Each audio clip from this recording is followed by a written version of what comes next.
Doctor Ambedkar ने अंग्रेजी में वेटिंग फॉर वीजा नाम से अपनी आत्मकथा लिखी थी। इसे अमेरिका की कोलंबिया यूनिवर्सिटी में पढ़ाया जाता है।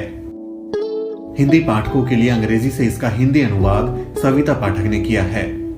इस आत्मकथा के संपादक प्रोफेसर फ्रांसिस डब्ल्यू प्रिचर्ड ने आंतरिक साक्ष्यों के आधार पर अनुमान लगाया है कि ये 1935 या 1936 की रचना है। वेटिंग फॉर वीजा का प्रकाशन सबसे पहले पीपल्स एजुकेशन सोसाइटी द्वारा 1990 में हुआ था। इसकी पांडुलिपि भी वहीं उपलब्ध है।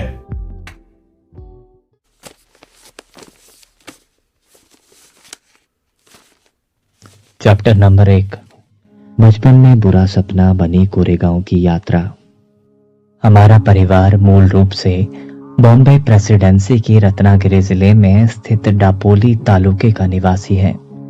ईस्ट इंडिया कंपनी का राज शुरू होने के साथ ही मेरे पुरखे अपने वंशानुगत धंधे को छोड़कर कंपनी की फौज में भर्ती हो गए थे। मेरे पिता ने भी परिवार की परंपरा के मुताबिक फौज में नौकरी कर ली। वे अफसर की रैंक तक पहुंचे और सूबेदार के पद से सेवानिवृत्त हुए। सेवानिवृत्त के बाद मेरे पिता परिवार के साथ डापोली गए ताकि वहां पर फिर से बस जाएं, लेकिन कुछ वजहों से उनका मन बदल गया। परिवार डापोली से सतारा आ गया, जहां हम 1904 तक रहे। मेरी याददाश्त के मुताबिक पहली घटना 1909 की है, जब हम सतारा में रहते थे। मेरी मां की मौत हो चुकी थी। मेरे पिता सतारा जिले में खाटव तालुके के कोरेगांव के खजांची की नौकरी पर थे। वहां मुंबई की सरकार अकाल पीड़ित किसानों को रोजगार देने के लिए तालाब खुदवा रही थी। अकाल से हजारों लोगों की मौत हो चुकी थी। मेरे पिता जब कोरेगांव गए तो मुझे, मेरे बड़े भाई और मेरी बड़ी बहन के 2 बेटे बहन की मौत हो चुकी थी, मेरी बुआ और कुछ भले पड़ोसियों के जिम्मे छोड़ गए। मेरी बुआ काफी भली थी, लेकिन हमारी खास मदद नहीं कर पाती थी। वे कुछ नाटी थी और उनके पैरों में तकलीफ थी, जिससे वे बिना किसी सहारे के चल फिर नहीं पाती थी। अक्सर उन्हें उठाकर ले जाना पड़ता था। मेरी बहनें भी थी। उनकी शादी हो चुकी थी और वे अपने परिवार के साथ कुछ दूरी पर रहती थी। खाना पकाना हमारे लिए एक समस्या थी, खासकर इसलिए कि हमारी बुआ शारीरिक क्षमता के कारण काम नहीं कर पाती थी। हम 4 बच्चे स्कूल भी जाते थे और खाना भी पकाते थे, लेकिन हम रोटी नहीं बना पाते थे, इसलिए पुलाव से काम चलाते थे। पुलाव बनाना सबसे आसान था, क्योंकि चावल और गोश्त मिलाने से ज्यादा इसमें कुछ करना नहीं पड़ता था। मेरे पिता खजांची थे, इसलिए हमें देखने के लिए सतारे से आना उनके लिए संभव नहीं हो पाता था। इसलिए उन्होंने चिट्ठी लिखी कि हम गर्मियों की छुट्टियों में कोरेगांव आ जाएं। हम बच्चे ये सोचकर भी काफी उत्तेजित हो गए, क्योंकि तब तक हम में से किसी ने भी रेलगाड़ी नहीं देखी थी। भारी तैयारी हुई। सफर के लिए अंग्रेजी स्टाइल के नए कुर्ते, रंग बिरंगी नक्काशीदार टोपी, नए जूते, नई रेशमी किनारी वाली धोती खरीदी गई। मेरे पिता ने यात्रा का पूरा ब्यौरा लिखकर भेजा था और कहा था कि कब चलोगे ये लिख भेजना, ताकि वे रेलवे स्टेशन पर अपने चपरासी को भेज दें, जो हमें कोरेगांव तक ले जाएगा। इसी इंतजाम के साथ मैं, मेरा भाई और मेरी बहन का बेटा सतारा के लिए चल पड़े। रेलवे स्टेशन हमारे घर से 10 मील दूर था, इसलिए स्टेशन तक जाने के लिए तांगा किया गया। हम नए कपड़े पहनकर खुशी में झूमते हुए घर से निकले, लेकिन बुआ हमारी विदाई पर अपना दुख रोक नहीं सकी और जोर जोर से रोने लगी। हम स्टेशन पहुंचे तो मेरा भाई टिकट ले आया और उसने मुझे वो बहन के बेटे को रास्ते में खर्च करने के लिए 2-2 आना दिए। हम फौरन शाह खर्च हो गए और पहले नींबू पानी की बोतल खरीदी,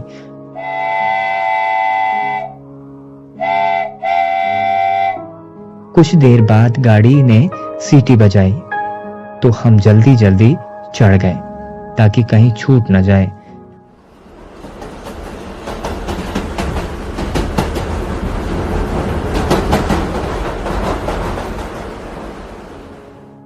हमें कहा गया था कि मसूर में उतरना है, जो कोरेगांव का सबसे नजदीकी स्टेशन है। ट्रेन शाम को 5 बजे मैसूर में पहुंची और हम अपने सामान के साथ उतर गए। कुछ ही मिनटों में ट्रेन से उतरे सभी लोग अपने ठिकाने की ओर चले गए। हम 4 बच्चे प्लेटफॉर्म पर बच गए। हम अपने पिता या उनके चपरासी का इंतजार कर रहे थे। काफी देर बाद भी कोई नहीं आया। घंटा भर बीत गया तो स्टेशन मास्टर हमारे पास आया। उसने हमारा टिकट देखा और पूछा कि तुम लोग क्यों रुके हुए हो। हमने उन्हें बताया कि हमें कोरेगांव जाना है और हम अपने पिता या उनके चपरासी का इंतजार कर रहे हैं। हम नहीं जानते कि कोरेगांव कैसे पहुंचेंगे।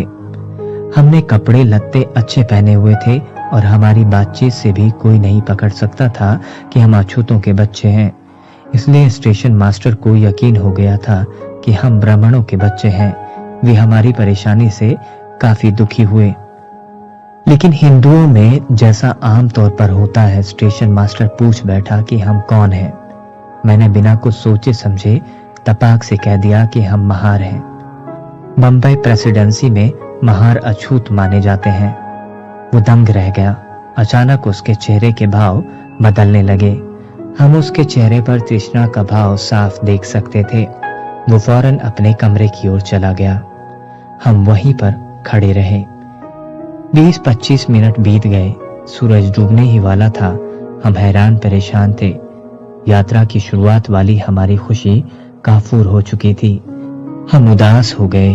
करीब आधे घंटे बाद स्टेशन मास्टर लौटा और उसने हमसे पूछा कि तुम लोग क्या करना चाहते हो। हमने कहा कि अगर कोई बैलगाड़ी किराए पर मिल जाए तो हम कोरेगांव चले जाएंगे और अगर बहुत दूर ना हो तो पैदल भी जा सकते हैं। वहां किराए पर जाने के लिए कई बैलगाड़ियां थी, लेकिन स्टेशन मास्टर से मेरा महार कहना गाड़ी वालों को सुनाई पड़ गया था और कोई भी अछूत को ले जाकर अपवित्र होने को तैयार नहीं था। हम दूना किराया देने को तैयार थे, लेकिन पैसों का लालच भी कम नहीं कर रहा था। हमारी ओर से बात कर रहे स्टेशन मास्टर को समझ में नहीं आ रहा था कि क्या करें। अचानक उसके दिमाग में कोई बात आई और उसने हमसे पूछा, क्या तुम लोग गाड़ी हाँक सकते हो? हम फौरन बोल पड़े, हाँ, हम हाँक सकते हैं। यह सुनकर वो गाड़ी वालों के पास गया और उनसे कहा कि तुम्हें दोगुना किराया मिलेगा और गाड़ी वे खुद चलाएंगे। गाड़ीवान खुद गाड़ी के साथ पैदल चलता रहे। एक गाड़ीवान राजी हो गया। उसे दूना किराया मिल रहा था। वो अपवित्र होने से भी बचा रहेगा। शाम करीब 6:30 बजे हम चलने को तैयार हुए, लेकिन हम इस बात से चिंतित थे कि अंधेरा होने से पहले हम कोरेगांव पहुंच पाएंगे कि नहीं। इसलिए हम निश्चिंत होने के बाद ये स्टेशन छोड़ना चाहते थे कि हम अंधेरे होने के पहले कोरेगांव पहुंच जाएंगे। हमने गाड़ीवान से पूछा कि कोरेगांव कितनी दूर है और कितनी देर में पहुंच जाएंगे। उसने बताया कि 3 घंटे से ज्यादा नहीं लगेगा। उसकी बात पर यकीन करके हमने अपना सामान गाड़ी पर रखा और स्टेशन मास्टर को शुक्रिया कहकर गाड़ी में चढ़ गए। हममें से एक ने गाड़ी संभाली और हम चल पड़े। गाड़ीवान बगल में पैदल चल रहा था। स्टेशन से कुछ दूर पर एक नदी थी, बिल्कुल सूखी हुई। उसमें कहीं कहीं पानी के छोटे छोटे गड्ढे थे। गाड़ीवान ने कहा कि हमें यहाँ रुककर खाना खा लेना चाहिए, वरना रास्ते में कहीं पानी नहीं मिलेगा। हम राजी हो गए। उसने किराए का एक हिस्सा मांगा ताकि बगल के गांव में जाकर खाना खाए। मेरे भाई ने उसे कुछ पैसे दिए और वो जल्दी आने का वादा करके चला गया। हमें भूख लगी थी। बुआ ने पड़ोसी औरतों से हमारे लिए रास्ते के लिए कुछ अच्छा भोजन बनवा दिया था। हमने टिफिन बॉक्स खोला और खाने लगे। अब हमें पानी चाहिए था। हममें से एक नदी वाले पानी के गड्ढे की ओर गया, लेकिन उसमें से तो गाय बैल के गोबर और पेशाब की बदबू आ रही थी। पानी के बिना हमने आधे पेट खाकर ही टिफिन बंद कर दिया और गाड़ीवान का इंतजार करने लगे। काफी देर तक वो नहीं आया। हम चारों ओर उसे देख रहे थे। आखिरकार वो आया और हम आगे बढ़े। 4-5 मील हम चले होंगे। अचानक गाड़ीवान कूदकर गाड़ी पर बैठ गया और गाड़ी हाँकने लगा। हम चकित थे कि ये वही आदमी है जो अपवित्र होने के डर से गाड़ी में नहीं बैठ रहा था, लेकिन उससे कुछ पूछने की हिम्मत हम नहीं कर पाए। हम बस जल्दी से जल्दी कारेगांव पहुंचना चाहते थे, लेकिन जल्दी ही अंधेरा छा गया। रास्ता नहीं दिख रहा था, कोई आदमी या पशु भी नजर नहीं आ रहा था। हम डर गए। 3 घंटे से ज्यादा हो गए थे, लेकिन कोरेगांव का कहीं नामो निशान तक नहीं था। अभी हमारे मन में ये डर पैदा हुआ कि कहीं ये गाड़ीवान हमें ऐसी जगह तो नहीं ले जा रहा है कि हमें मारकर हमारा सामान लूट ले। हमारे पास सोने के गहने भी थे। हम उससे पूछने लगे कि कोरेगांव और कितना दूर है। वो कहता जा रहा था, ज्यादा दूर नहीं है, जल्दी ही पहुंच जाएंगे। रात के 10 बज चुके थे। हम डर के मारे सुबकने लगे और गाड़ीवान को कोसने लगे। उसने कोई जवाब नहीं दिया। अचानक हमें कुछ दूर पर एक बत्ती जलती दिखाई दी। गाड़ीवान ने कहा, वो देखो, चुंगी वाले की बत्ती है। रात में हम वहीं रुकेंगे। हमें कुछ राहत महसूस हुई। आखिर 2 घंटे में हम चुंगी वाले की झोपड़ी तक पहुंचे। यह एक पहाड़ी की तलहटी में उसकी दूसरी ओर स्थित थी। वहां पहुंचकर हमने पाया कि बड़ी संख्या में बैलगाड़ियां वहां रात गुजार रही हैं। हम भूखे थे और खाना खाना चाहते थे, लेकिन पानी नहीं था। हमने गाड़ीवान से पूछा कि कहीं पानी मिल जाएगा। उसने हमें चिताया कि चुंगी वाला हिंदू है और अगर हमने सच बोल दिया कि हम महार हैं तो पानी नहीं मिल पाएगा। उसने कहा, कहो कि तुम मुसलमान हो और अपनी तकदीर आजमा लो। उसकी सलाह पर मैं चुंगी वाले की झोपड़ी में गया और पूछा कि थोड़ा पानी मिल जाएगा। उसने पूछा, कौन हो? मैंने कहा, हम मुसलमान हैं। मैंने उससे उर्दू में बात की जो मुझे अच्छी आती थी, लेकिन वो चालाकी काम नहीं आई। उसने रुखाई से कहा, तुम्हारे लिए यहाँ पानी किसने रखा है? पहाड़ी पर पानी है, जाओ वहां से ले आओ। मैं अपना समूह लेकर गाड़ी के पास लौट आया। मेरे भाई ने सुना तो कहा कि चलो सो जाओ। बैल खोल दिए गए और गाड़ी जमीन पर रख दी गई।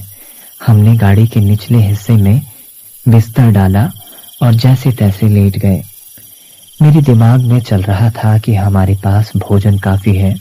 भूख के मारे हमारे पेट में चूहे दौड़ रहे हैं, लेकिन पानी के बिना हमें भूखे सोना पड़ रहा है। और पानी इसलिए नहीं मिल सका क्योंकि हम अछूत हैं। मैं यही सोच रहा था कि मेरे भाई के मन में एक आशंका उभर आई। उसने कहा कि हम सभी को एक साथ नहीं सोना चाहिए, कुछ भी हो सकता है, इसलिए एक बार में 2 लोग सोएंगे और 2 लोग जागेंगे। इस तरह पहाड़ी के नीचे हमारी रात कटी। तड़के 5 बजे गाड़ीवान आया और कहने लगा कि हमें कोरेगांव के लिए चल देना चाहिए। हमने मना कर दिया और उससे 8 बजे चलने को कहा। हम कोई जोखिम नहीं उठाना चाहते थे। वो कुछ नहीं बोला। आखिर हम 8 बजे चले और 11 बजे कोरेगांव पहुंचे। मेरे पिता हम लोगों को देखकर हैरान थे। उन्होंने बताया कि उन्हें हमारे आने की कोई सूचना नहीं मिली थी। हमने कहा कि हमने चिट्ठी भेजी थी। बाद में पता चला कि मेरे पिता के नौकर को चिट्ठी मिली थी, लेकिन वो उन्हें देना भूल गया था। इस घटना की मेरे जीवन में काफी अहमियत है। मैं तब 9 साल का था। इस घटना की मेरे दिमाग पर अमिट छाप पड़ी। इसके पहले भी मैं जानता था कि मैं अछूत हूँ और अछूतों को कुछ अपमान और भेदभाव सहना पड़ता है। मसलन स्कूल में मैं अपने बराबरी के साथियों के साथ नहीं बैठ सकता था। मुझे एक कोने में अकेले बैठना पड़ता था। मैं ये भी जानता था कि मैं अपने बैठने के लिए एक बोरा रखता था और स्कूल की सफाई करने वाला नौकर वो बोरा नहीं छूता था, क्योंकि मैं अछूत हूँ। मैं बोरा रोज घर लेकर जाता और अगले दिन लाता था। स्कूल में मैं यह भी जानता था कि ऊंची जाति के लड़कों को जब प्यास लगती तो वे मास्टर से पूछकर नल पर जाते और अपनी प्यास बुझा लेते थे। पर मेरी बात अलग थी। मैं नल को छू नहीं सकता था, इसलिए मास्टर जी की इजाजत के बाद चपरासी का होना जरूरी था। अगर चपरासी नहीं है तो मुझे प्यासा ही रहना पड़ता था। घर में भी कपड़े मेरी बहन धोती थी। सतारा में धोबी नहीं थे, ऐसा नहीं था। हमारे पास धोबी को देने के लिए पैसे नहीं हो ऐसी बात भी नहीं थी। हमारी बहन को कपड़े इसलिए धोने पड़ते थे क्योंकि हम अछूतों का कपड़ा कोई धोबी धोता नहीं था। हमारे बाल भी मेरी बड़ी बहन काटती थी क्योंकि कोई नाई हम अछूतों के बाल नहीं काटता था। मैं ये सब जानता था, लेकिन उस घटना से मुझे ऐसा झटका लगा जो मैंने पहले कभी महसूस नहीं किया था। उसी से मैं छुआछूत के बारे में सोचने लगा। उस घटना के पहले तक मेरे लिए सब कुछ सामान्य था, जैसा कि स्वर्ण हिंदुओं और अछूतों के साथ आम तौर पर होता है।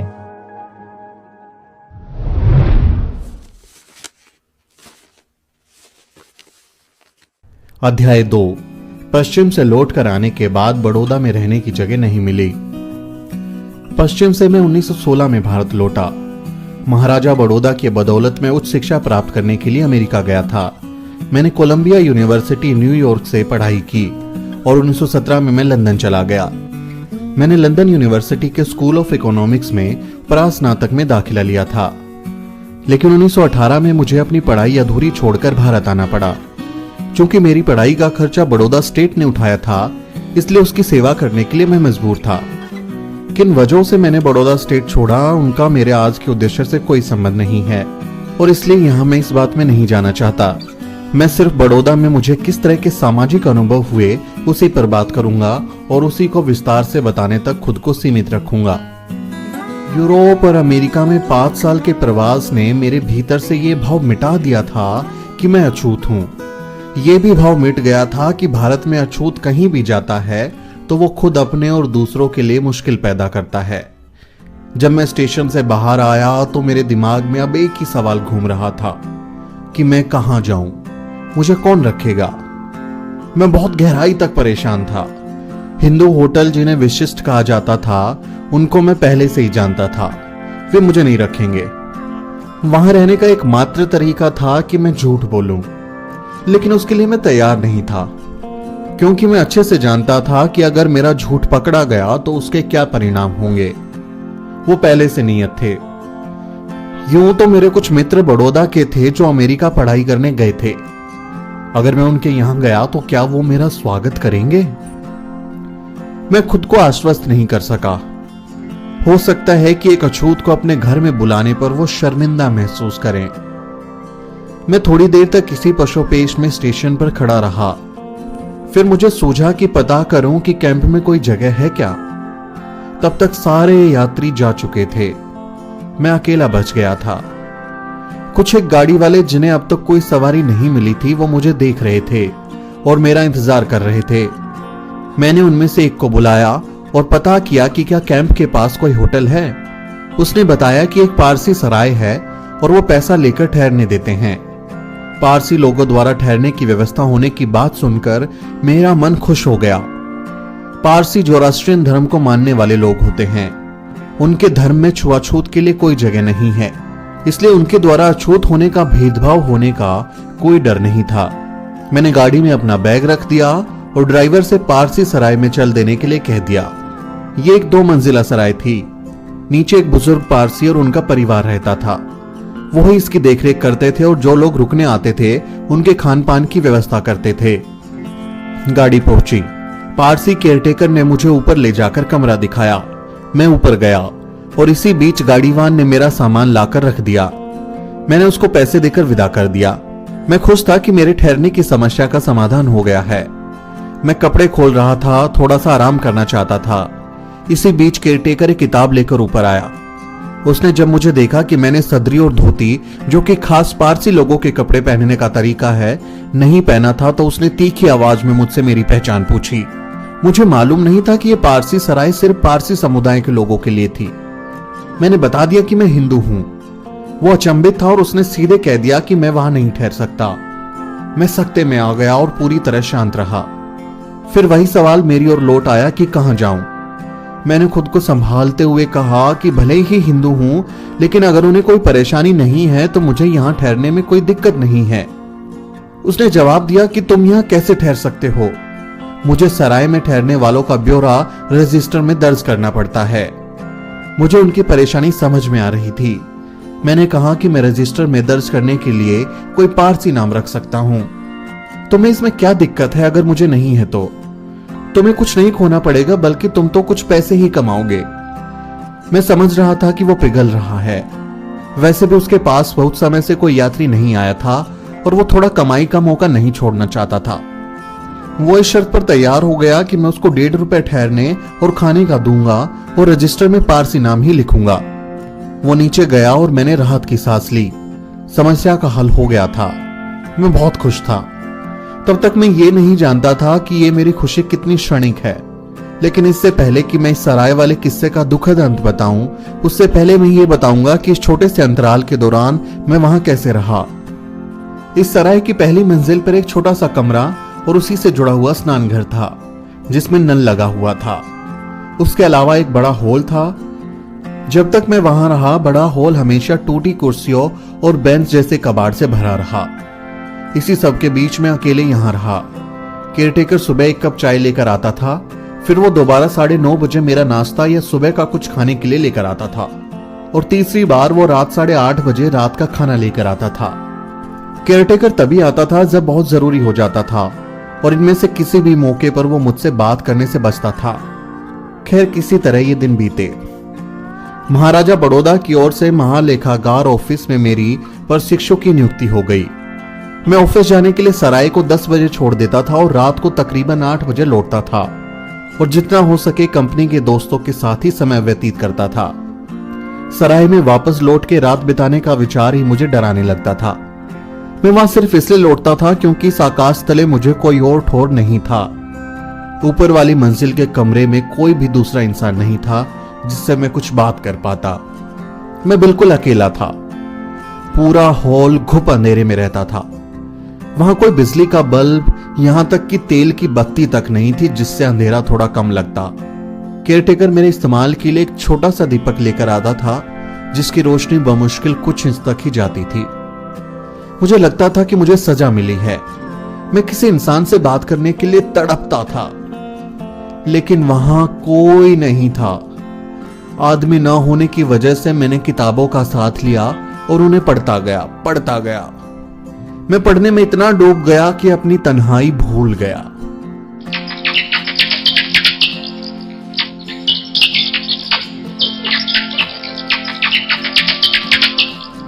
लेकिन उड़ते चमगादड़ जिनके लिए वह हॉल उनका घर था, उनकी चेचे की आवाजें अक्सर मेरे दिमाग को उधर खींच लेती थी।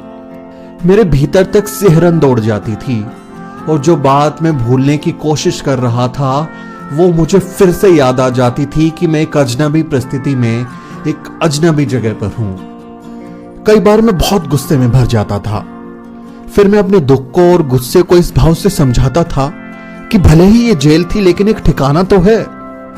कोई जगह न होने से तो अच्छा है कोई जगह होना। मेरी हालत इतनी खराब थी कि जब मेरी बहन का बेटा बंबई से मेरा बचा हुआ सामान लेकर आया तो वो जोर जोर से रोने लगा और मुझे उसे तुरंत वापस भेजना पड़ा। इस हालत में मैं एक पारसी सराय में पारसी बनकर रहा। मैं जानता था कि यह नाटक ज्यादा दिन नहीं कर सकता और मुझे किसी दिन पहचान लिया जाएगा, इसलिए मैं सरकारी बंगला पाने की कोशिश कर रहा था। लेकिन प्रधानमंत्री ने मेरी याचिका पर उस गहराई से ध्यान नहीं दिया जैसी मुझे जरूरत थी। मेरी याचिका एक अफसर से दूसरे अफसर तक जाती रही। इससे पहले कि मुझे निश्चित उत्तर मिलता, मेरे लिए वो भयावह दिन आ गया। वो सराय में 11वां दिन था। मैंने सुबह का नाश्ता कर लिया था और तैयार हो गया था और कमरे से ऑफिस के लिए निकलने ही वाला था। दरअसल रात भर के लिए जो किताबें मैंने पुस्तकालय से उधार ली थी उनको उठा रहा था कि तभी मैंने सीढ़ी पर कई लोगों के आने की आवाज सुनी। मुझे लगा कि यात्री ठहरने के लिए आए हैं और मैं उन मित्रों को देखने के लिए उठा। तभी मैंने दर्जनों गुस्से में भरे लंबे मजबूत पारसी लोगों को देखा। उनके हाथ में डंडे थे। वो मेरे कमरे की ओर आ रहे थे। मैंने समझ लिया कि यात्री नहीं है और इसका सबूत उन्होंने दे भी दिया। वो सभी लोग मेरे कमरे में इकट्ठा हो गए और उन्होंने मेरे ऊपर सवालों की बौछार कर दी। कौन हो तुम? तुम यहां क्यों आए हो? बदमाश आदमी, तुमने पारसी सराय को गंदा कर दिया। मैं खामोश खड़ा रहा। मैं कोई उत्तर नहीं दे सका। मैं इस झूठ को ठीक नहीं कह सका। ये वास्तव में एक धोखा था और धोखा पकड़ा गया। मैं ये जानता था कि अगर मैं इस खेल को इस कट्टर पारसी भीड़ के आगे जारी रखता तो वो मेरी जान लेकर छोड़ते। मेरी चुप्पी और खामोशी ने मुझे इस अंजाम तक पहुंचने से बचा लिया। कमरा कब खाली करोगे? एक ने मुझसे पूछा। उस समय सराय के बदले मेरी जिंदगी दांव पर लगी थी। इस सवाल के साथ गंभीर धमकी छिपी थी। खैर, मैंने अपनी चुप्पी ये सोचते हुए तोड़ी कि एक हफ्ते में मंत्री मेरी बंगले की दरख्वास्त को मंजूर कर लेगा और उनसे विनती की कि मुझे एक हफ्ता और रहने दो। लेकिन पारसी कुछ भी सुनने के लिए तैयार नहीं थे। उन्होंने अंतिम चेतावनी दी कि उन्हें शाम तक मैं इस सराय में नजर न आऊं। मुझे निकलना ही होगा। उन्होंने गंभीर परिणाम भुगतने के लिए तैयार रहने को कहा और चले गए। मुझे कुछ नहीं सूझ रहा था। मेरा दिल बैठ गया था। मैं बड़बड़ाता रहा और फूट फूट के रोया। अंततः मैं अपनी कीमती जगह, जी हां, मेरे रहने के ठिकाने से वंचित हो गया। वो जेल खाने से ज्यादा अच्छा नहीं था, लेकिन फिर भी वो मेरे लिए कीमती था। पारसियों के जाने के बाद मैं बैठकर किसी और रास्ते के बारे में सोचने लगा। मुझे उम्मीद थी कि जल्दी ही मुझे सरकारी बंगला मिल जाएगा और मेरी मुश्किलें दूर हो जाएंगी। मेरी समस्याएं तात्कालिक थी और दोस्तों के पास इसका कोई ना कोई उपाय मिल सकता था। बड़ौदा में मेरा कोई अछूत मित्र नहीं था, लेकिन दूसरी जाति के मित्र थे। एक हिंदू था, दूसरा क्रिश्चियन था। पहले मैं अपने हिंदू मित्र के यहां गया और बताया कि मेरे ऊपर क्या मुसीबत आ पड़ी है। वो बहुत अच्छे दिल का था और मेरा बहुत करीबी दोस्त भी था। वो उदास और गुस्सा था। फिर उसने एक बात की ओर इशारा किया कि अगर तुम मेरे घर आए तो मेरे नौकर चले जाएंगे। मैंने उसके आशय को समझा और अपने घर में ठहराने के लिए नहीं कहा। फिर मैंने क्रिश्चियन मित्र के यहां जाना भी उचित नहीं समझा। एक बार उसने मुझे अपने घर रुकने का न्योता दिया तो था, तब मैंने पारसी सराय में रुकना ही सही समझा था। दरअसल न जाने का कारण हमारी आदतें अलग होना था। अब जाना बेइज्जती करवाने जैसा था, इसलिए मैं अपने ऑफिस चला गया। लेकिन मैंने वहां जाने का विचार छोड़ा नहीं था। अपने एक मित्र से बात करने के बाद मैंने अपनी भारतीय क्रिश्चियन मित्र से पूछा कि क्या वो अपने यहां मुझे रख सकता है। जब मैंने ये सवाल किया तो बदले में उसने कहा कि उसकी पत्नी कल बड़ौदा आ रही है और उससे पूछकर बताएगा। मैं समझ गया कि ये एक चालाकी भरा जवाब है। वो और उसकी पत्नी मूलतः एक ब्राह्मण परिवार के थे। क्रिश्चियन होने के बाद भी पति तो उदार हुआ, लेकिन पत्नी अभी भी कट्टर थी और किसी अछूत को घर में नहीं ठहरने दे सकती थी। उम्मीद की ये किरण भी बुझ गई। उस समय शाम के 4 बज रहे थे जब मैं भारतीय क्रिश्चियन मित्र के घर से निकला था। मैं कहां जाऊं? मेरे लिए विराट सवाल था। मुझे सराय छोड़नी ही थी, लेकिन कोई मित्र नहीं था जहां मैं जा सकता था। केवल एक विकल्प था कि मैं बंबई वापस लौट जाऊं। बड़ौदा से बंबई की रेलगाड़ी रात 9 बजे को थी। 5 घंटे बिताने थे मुझे। कहां बिताऊं? क्या सराय में जाना चाहिए? क्या दोस्तों के यहां जाना चाहिए? मैं सराय में वापस जाने का साहस नहीं जुटा पाया। मुझे डर था कि पारसी फिर से इकट्ठा होकर मेरे ऊपर हमला कर देंगे। मैं अपने मित्रों के यहां भी नहीं गया। भले ही मेरी हालत बहुत दयनीय थी, लेकिन मैं दया का पात्र नहीं बनना चाहता था। मैंने शहर के किनारे स्थित कमाथी बाग, सरकारी बाग में समय बिताना तय किया। मैं वहां कुछ अनमनस्क भाव से बैठा और कुछ इस उदासी से कि मेरे साथ ये क्या घटा। मैंने अपने माता पिता के बारे में, जब हम बच्चे थे उन दिनों के बारे में और बदतर दिनों के बारे में सोचा। 8 बजे रात को मैं बाग से बाहर आया और सराय के लिए गाड़ी ली, अपना सामान लिया। ना तो केयरटेकर और ना ही मैं, दोनों ने एक दूसरे से कुछ नहीं कहा। वो कहीं ना कहीं खुद को मेरी हालत के लिए जिम्मेदार मान रहा था। मैंने उसका बिल चुकाया, उसने खामोशी से उसको लिया और चुपचाप चला गया। मैं बड़ौदा बड़ी उम्मीदों से गया था और उसके लिए कई दूसरे बड़े मौके भी ठुकराए थे। ये युद्ध का समय था। भारतीय सरकारी शिक्षण संस्थानों में कई पद रिक्त थे। मैं कई प्रभावशाली लोगों को लंदन में जानता था, लेकिन मैंने उनमें से किसी की मदद नहीं ली। मैंने सोचा कि मेरा पहला फर्ज महाराजा बड़ौदा के लिए अपनी सेवाएं देना है, जिन्होंने मेरी शिक्षा का प्रबंध किया था। यहां मुझे कुल 11 दिनों के भीतर बड़ौदा से बंबई जाने के लिए मजबूर होना पड़ा। वो दृश्य जिसमें मुझे दर्जनों पारसी लोग डंडे लेकर मेरे सामने डराने वाले अंदाज में खड़े हैं और मैं उनके सामने भयभीत नजरों से दया की भीख मांगता खड़ा हूं, वो 18 साल बाद भी धूमिल नहीं हो सका। मैं आज भी उसको जस का तस याद कर सकता हूं, और ऐसा कभी नहीं हुआ होगा कि उस दिन को याद किया और मेरी आंखों में आंसू ना आए हों। उस समय मैंने ये जाना था कि जो आदमी हिंदुओं के लिए अछूत है, वो पारसियों के लिए भी अछूत है।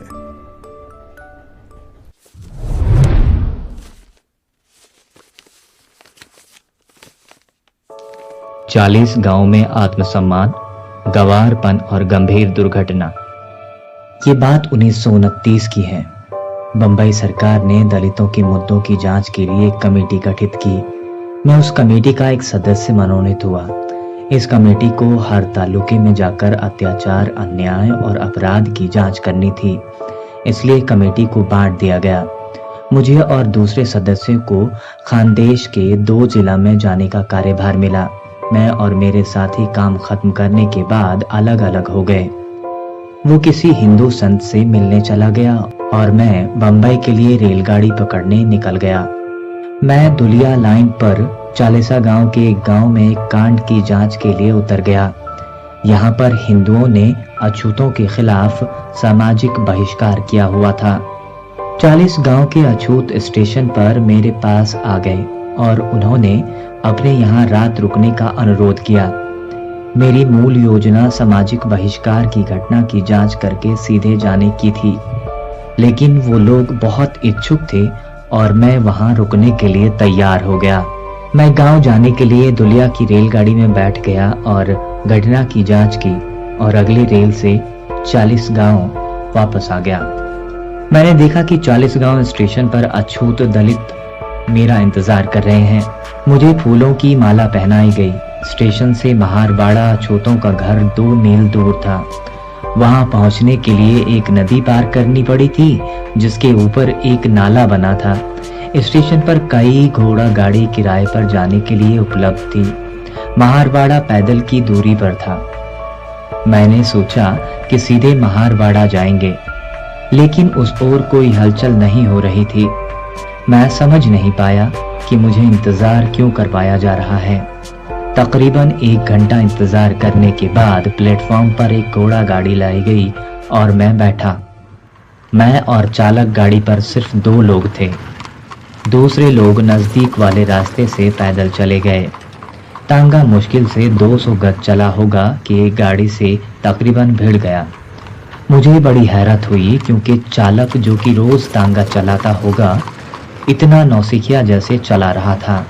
ये दुर्घटना इसलिए टल गई क्योंकि पुलिस वाले के जोर से चिल्लाने से कार वाले ने गाड़ी पीछे कर लिया। खैर, हम किसी तरह नदी पर बने नाले की तरफ आ गए। उस पुल के किनारे पर कोई दीवार नहीं थी। कुछ पत्थर 10-5 फीट की दूरी पर लगाए गए थे। जमीन भी पथरीली थी। नदी पर बना नाला शहर की ओर था, जिधर से हम लोग आ रहे थे। नाले से सड़क की ओर एक तीखा मोड़ लेना था। नाले के पत्थर के पास घोड़ा सीधे ना जाके तेजी से मुड़ गया और उछल पड़ा। तांगे के पहिए किनारे लगे पत्थरों पर इस तरह फंस गए कि मैं उछल पड़ा और नाले के पथरीली जमीन पर गिर पड़ा। घोड़ा और गाड़ी नाले से सीधे नदी में जा गिरे। मैं इतनी तेज गिरा कि अचेत हो गया। महारवाड़ा नदी के ठीक उस पार था। जो लोग स्टेशन पर मेरा स्वागत करने आए थे, वो मुझसे पहले पहुंच गए थे। मुझे उठाकर रोते बिलखते बच्चों और स्त्री पुरुषों के बीच से महारवाड़ा ले जाया गया। मुझे कई जगह चोट लगी थी। मेरा पैर टूट गया था और मैं कई दिन तक चल फिर नहीं पाया। मैं समझ नहीं सका कि ये सब कुछ कैसे हुआ। तांगा रोज उसी रास्ते से आता जाता था और चालक से कभी उस तरह की गलती नहीं हुई। स्टेशन पर देर इसलिए हुई क्योंकि कोई गाड़ीवान अछूत को अपनी गाड़ी में लाने के लिए तैयार नहीं था। ये उनकी शान के खिलाफ था। महार लोग ये बर्दाश्त नहीं कर सकते थे कि मैं उनके घर तक पैदल जाऊं। ये उनके लिए मेरी शान के खिलाफ था। उन्हें बीच का रास्ता मिला। वो बीच का रास्ता था कि तांगे का मालिक अपना तांगा किराए पर दे देगा, लेकिन खुद नहीं चलाएगा। महार लोग तांगा ले सकते थे। महारों ने सोचा कि ये सही रहेगा, लेकिन वो भूल गए कि सवारी की गरिमा से ज्यादा उसकी सुरक्षा महत्वपूर्ण है। अगर उन्होंने इस पर सोचा होता तो वो भी देखते कि क्या वो ऐसा चालक ढूंढ सकते हैं जो सुरक्षित पहुंचा पाए। सच तो ये था कि उनमें से कोई भी गाड़ी चलाना नहीं जानता था, क्योंकि ये उनका पेशा नहीं था। उन्होंने अपने में से किसी से गाड़ी चलाने के लिए पूछा। एक ने गाड़ी की लगाम ये सोचकर थाम ली कि इसमें कुछ नहीं रखा, लेकिन जैसे ही उसने मुझे बिठाया वो इतनी बड़ी जिम्मेदारी के बारे में सोचकर नर्वस हो गया और गाड़ी उसके काबू से बाहर हो गई। मेरी शान के लिए 40 गांव में महार लोगों ने मेरी जिंदगी दांव पर लगा दी। उस वक्त मैंने जाना कि एक हिंदू तांगे वाले की भी, भले ही वो खटने का काम करता हो, एक गरिमा है। वो खुद को एक ऐसा इंसान समझ सकता है जो किसी अछूत से ज्यादा ऊंचा है। इससे भी कोई फर्क नहीं पड़ता कि वो अछूत सरकारी वकील है।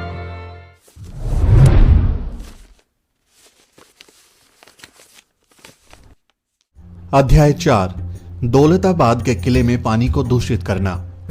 ये 1934 की बात है। दलित तबके से आने वाले आंदोलन के मेरे कुछ साथियों ने मुझे साथ घूमने चलने के लिए कहा था। मैं तैयार हो गया। ये तय हुआ कि हमारी योजना में कम से कम वेरुल की बौद्ध गुफाएं शामिल हों। ये तय किया गया कि पहले मैं नासिक जाऊंगा, वहां पर बाकी लोग मेरे साथ हो लेंगे। वेरुल जाने के बाद हमें औरंगाबाद जाना था। औरंगाबाद हैदराबाद का मुस्लिम राज्य था। यह हैदराबाद के महामहिम निजाम के इलाके में आता था। औरंगाबाद के रास्ते में पहले हमें दौलताबाद नाम के कस्बे से गुजरना था। यह हैदराबाद राज्य का ही हिस्सा था। दौलताबाद एक ऐतिहासिक स्थान है और एक समय में यह प्रसिद्ध हिंदू राजा रामदेव राय की राजधानी थी।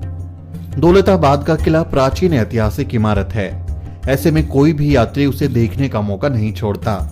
और इसी तरह हमारी पार्टी के लोगों ने भी अपने कार्यक्रम में किले को देखना शामिल कर लिया। हमने कुछ बस और यात्री कार किराए पर ली। हम लोग तकरीबन 30 लोग थे। हमने नासिक से येवला तक की यात्रा की। येवला औरंगाबाद के रास्ते में पड़ता है। हमारी यात्रा की घोषणा नहीं की गई थी। जाने बुझे तरीके से चुपचाप योजना बनी थी। दरअसल हम कोई बवाल खड़ा नहीं करना चाहते थे और उन परेशानियों से बचना चाहते थे जो एक अछूत को इस देश के दूसरे हिस्सों में उठानी पड़ती हैं। हमने अपने लोगों को भी जिन जगहों पर हमें रुकना था वही जगह बताई थी। इसी के चलते निजाम राज्य के कई गांवों में गुजरने के दौरान हम लोगों से कोई भी आदमी मिलने नहीं आया। दौलताबाद में निश्चित ही अलग स्थिति थी। वहां हमारे लोगों को पता था कि हम लोग आ रहे हैं। वो कस्बे के मुहाने पर इकट्ठा होकर हमारा इंतजार कर रहे थे। उन्होंने हमें उतरकर चाय नाश्ते के लिए कहा और दौलताबाद किला देखने का तय किया गया। हम उनके प्रस्ताव पर सहमत नहीं हुए। हमें चाय पीने का बहुत मन था, लेकिन हम दौलताबाद किले को शाम होने से पहले ठीक से देखना चाहते थे। इसलिए हम लोग किले के लिए निकल पड़े और अपने लोगों से कहा कि वापसी में चाय जरूर पिएंगे। हमने ड्राइवर को चलने के लिए कहा और कुछ मिनटों में हम किले की फाटक पर थे। ये रमजान का महीना था जिसमें मुसलमान व्रत रखते हैं। फाटक के ठीक बाहर एक छोटा टैंक पानी से लबालब भरा था। उसके किनारे पत्थर का रास्ता भी बना था। यात्रा के दौरान हमारे चेहरे, शरीर, कपड़े धूल से भर गए थे। हम सबको हाथ मुंह धोने का मन हुआ, इसलिए बिना कुछ खासा सोचे हमारी पार्टी के कुछ सदस्यों ने अपने पत्थर वाले किनारे पर खड़े होकर हाथ मुंह धो लिया। उसके बाद हम फाटक से किले के अंदर गए। वहां हथियारबंद सैनिक खड़े थे। उन्होंने बड़ा सा फाटक खोला और हमें सीधे आने दिया। हमने सुरक्षा सैनिकों से भीतर आने के तरीके के बारे में पूछा था कि किले के भीतर कैसे जाएं। लेकिन इसी दौरान एक बूढ़ा मुसलमान सफेद दाढ़ी लहराते हुए पीछे से चिल्लाते हुए आया, "थेड़, अछूत, तुमने टैंक का पानी गंदा कर दिया।" जल्दी ही कई जवान और बूढ़े मुसलमान जो आसपास थे उनमें शामिल हो गए और हमें गालियां देने लगे। थेड़ों का दिमाग खराब हो गया है। थेड़ों को अपना धर्म भूल गया है। इनकी औकात क्या है? थेड़ों को सबक सिखाने की जरूरत है। उन्होंने डराने वाला रवैया अख्तियार कर लिया।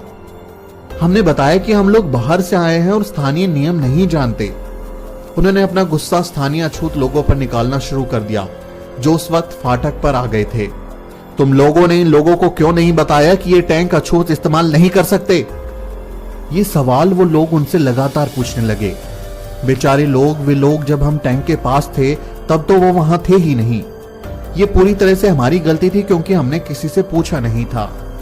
स्थानीय अछूत लोगों ने विरोध जताया कि उन्हें नहीं पता था, लेकिन मुसलमान लोग हमारी बात सुनने को तैयार नहीं थे। वे हमें और उनको गाली देते जा रहे थे। वो इतनी खराब गालियां दे रहे थे कि हम भी बर्दाश्त नहीं कर पा रहे थे। वहां दंगे जैसे हालात बन गए थे और हत्या भी हो सकती थी, लेकिन हमें किसी भी तरह खुद पर नियंत्रण रखना था।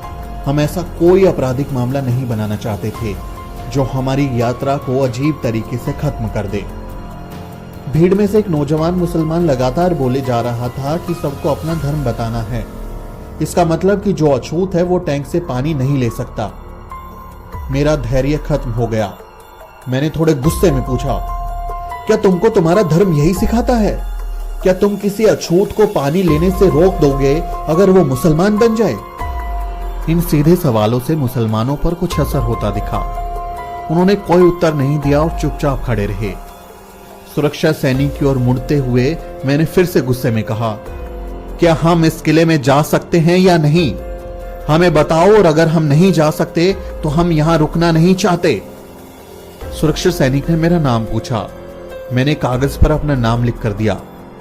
वह उसे सुपरिटेंडेंट के पास भीतर ले गया और फिर बाहर आया। हमें बताया गया कि हम किले में जा सकते हैं, लेकिन कहीं भी किले के भीतर पानी नहीं छू सकते। और साथ में एक हथियार से लैस सैनिक भी भेजा गया ताकि वो देख सके कि हम उसके आदेश का उल्लंघन तो नहीं कर रहे हैं।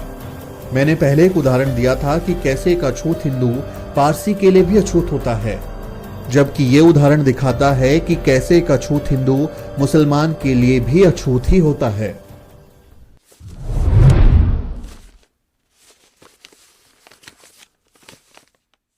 Chapter number 5।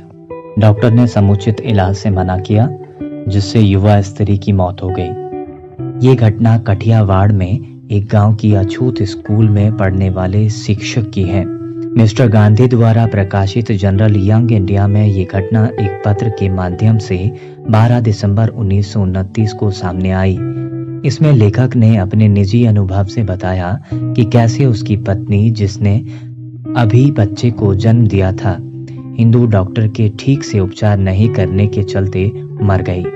पत्र कहता है, इस महीने की 5 तारीख को मेरा बच्चा हुआ था और 7 तारीख को मेरी बीवी बीमार हो गई। उसको दस्त शुरू हो गई।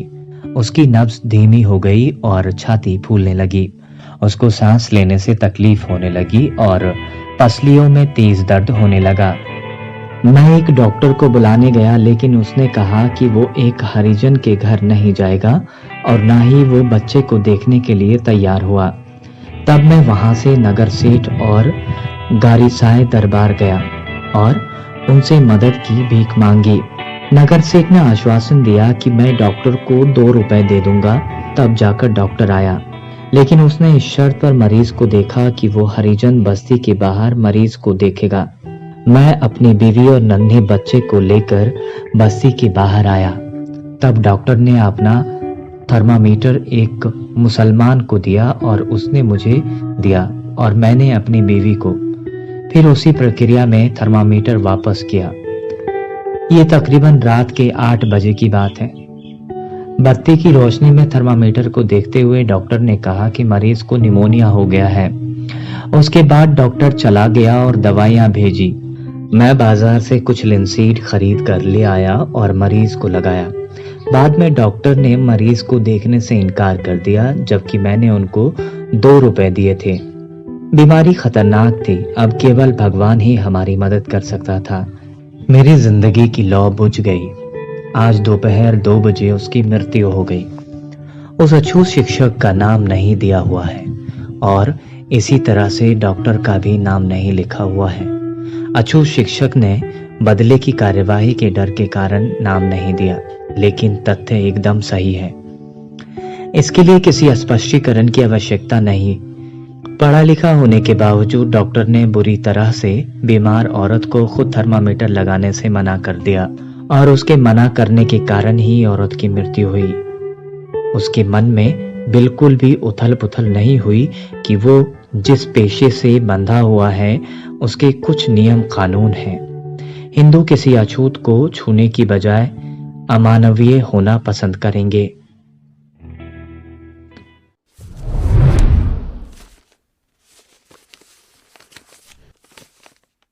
गाली गलौज और धमकियों के बाद युवा क्लर्क को नौकरी छोड़नी पड़ी। इस कड़ी में एक और घटना है। 6 मार्च 1938 को कासरवड़ी यानी वुलन मिल के पीछे दादर बंबई में इंदुलाल यादनिक की अध्यक्षता में भंगी लोगों की एक बैठक हुई। इस बैठक में एक भंगी लड़के ने अपना अनुभव इन शब्दों में बयां किया। मैंने 1933 में भाषा की अंतिम परीक्षा पास की। मैंने अंग्रेजी कक्षा 4 तक पढ़ी थी। मैंने बंबई म्युनिसिपल पार्टी के स्कूल कमेटी में शिक्षक के पद के लिए आवेदन किया, लेकिन वैकेंसी नहीं होने के चलते असफल रहा। फिर मैंने अहमदाबाद में पिछड़े वर्ग के अफसर के लिए तलाती पद यानी गांव का पटवारी के लिए आवेदन किया और सफल रहा।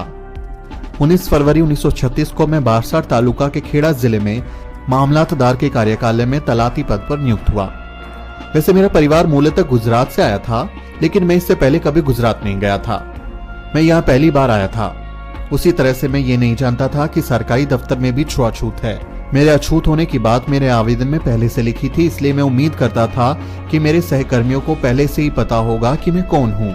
इसलिए मैं मामलातदार ऑफिस के क्लर्क के व्यवहार से हैरान रह गया जब मैं तलाती का पद संभालने वहां पहुंचा।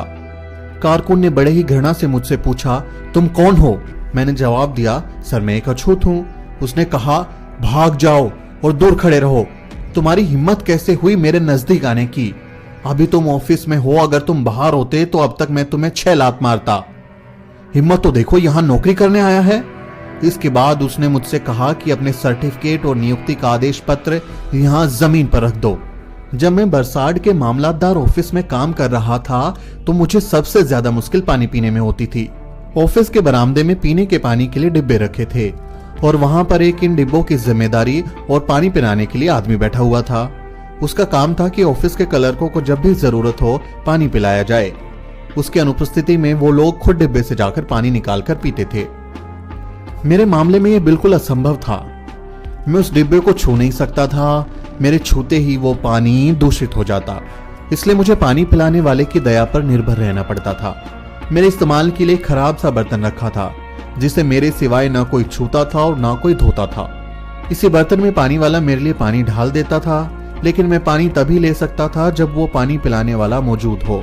पानी पिलाने वाले को भी मुझे पानी देना पसंद नहीं था। जब मैं पानी पीने आ रहा होता तो वो वहां से सरक लेता। नतीजतन मुझे बिना पानी पिए रहना पड़ता था।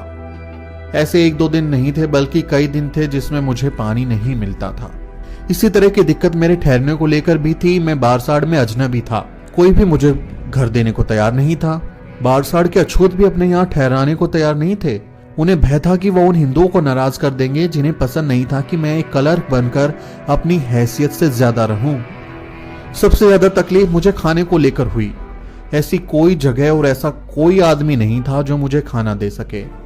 मैं सुबह शाम भाजस खरीदकर गांव के बाहर किसी सुनसान जगह पर खाता था और रात को मामलातदार ऑफिस के बरामदे में आकर सोता था। इस तरीके से मैंने कुल 4 दिन बिताए।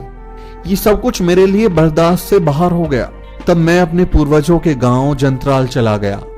ये बलसाड़ से 6 मील दूर था। हर दिन मुझे 11 मील पैदल चलना पड़ता था। ये सब मैंने कुल 1.5 महीने किया। उसके बाद मामलातदार ने मुझे एक तलाती के पास काम सीखने के लिए भेज दिया। इस तलाती के पास 3 गांव जंत्राल, खांपुर और सैजपुर का जिम्मा था।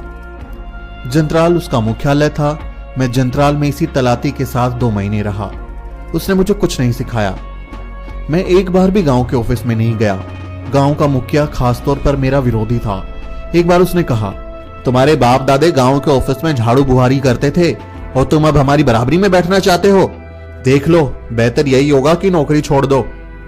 एक दिन तलाती ने मुझे सैजपुर जनसंख्या सारिणी तैयार करने के लिए बुलाया। मैं जंत्राल से सैजपुर गया। मैंने देखा कि मुखिया और तलाती गांव के ऑफिस में कुछ काम कर रहे हैं। मैं गया और ऑफिस के दरवाजे पर खड़ा हो गया और उन्हें नमस्कार किया, लेकिन उन्होंने कुछ भी ध्यान नहीं दिया। मैं वहां करीबन 15 मिनट तक खड़ा रहा। मैं इस जिंदगी से वैसे ही तंग आ गया था और इस अपमान और उपेक्षा से और भी परेशान हो गया था। मैं वहां पास में पड़ी कुर्सी पर बैठ गया। मुझे कुर्सी पर बैठा देख मुखिया और तलाती मुझसे बिना कुछ कहे वहां से चले गए। थोड़ी देर बाद वहां लोग आना शुरू हो गए और जल्द ही एक बड़ी भीड़ मेरे इर्द गिर्द इकट्ठा हो गई। इस भीड़ का नेतृत्व गांव के पुस्तकालय का पुस्तकालय अध्यक्ष कर रहा था। मैं समझ नहीं सका कि क्यों एक पढ़ा लिखा आदमी इस भीड़ का नेतृत्व कर रहा है। मैं थोड़ी देर बाद समझा कि यह कुर्सी उसकी थी। वो मुझे बुरी तरह से गालियां दे रहा था। रवानिया यानी गांव के नौकर की ओर देखकर वो बोलने लगा, किस गंदे भंगे कुत्ते को किसने कुर्सी पर बैठने का आदेश दिया? रवानिया ने मुझे कुर्सी से उठाया और मुझसे कुर्सी लेकर चला गया। मैं जमीन पर बैठ गया। उसके बाद भीड़ गांव के ऑफिस में घुस गई और उसने मुझे घेर लिया। वो एक गुस्से से सुलगती हुई भीड़ थी। कुछ लोग मुझे गाली दे रहे थे, कुछ लोग मुझे धमकी दे रहे थे कि वो मुझे धारिया यानी गंडासा से टुकड़े टुकड़े कर देंगे। मैंने उनसे याचना की कि मुझे माफ कर दें, मेरे ऊपर रहम करें। इससे उस भीड़ पर कोई फर्क नहीं पड़ा। मुझे समझ नहीं आया कि मैं अपना जीवन कैसे बचाऊं। मेरे दिमाग में एक विचार कौंधा कि मैं मामलादार को अपने ऊपर बीती है उसे लिखकर बताऊं और यह भी बताऊं कि अगर ये भीड़ मुझे मार डालती है तो मेरे शरीर का कैसे अंतिम संस्कार करें। फिलहाल यही मेरी उम्मीद थी कि अगर उस भीड़ को पता चल गया कि मैं मामलादार को इस घटना के बारे में बता रहा हूं तो वे शायद अपना हाथ रोक ले। मैंने रवानिया से कागज लाने को कहा। वो कागज लेकर आया। फिर मैंने अपनी पेन से बड़े बड़े शब्दों में लिखना शुरू किया ताकि सब लोग उसे पढ़ सकें। सेवा में मामलादार तालुका बरसाड़ महोदय, परमार कालिदास शिवराम की ओर से नमस्कार स्वीकार हो। मैं आपको आदरपूर्वक सूचित करता हूं कि आज मेरे ऊपर मृत्यु आन पड़ी है। अगर मैं अपने माता पिता की बात सुनता तो ऐसा कभी नहीं होता। आपका बड़ा उपकार होगा यदि आप मेरे माता पिता को मेरी मृत्यु के बारे में सूचित कर दें। पुस्तकालय अध्यक्ष ने मेरे लिखे को पढ़ा और उसको फाड़ने का आदेश दिया। इस पर मैंने उसे फाड़ दिया। उन्होंने मेरी बहुत बेइज्जती की। तुम अपने आप को हमारा तलाती कहकर संबोधित करना चाहते हो?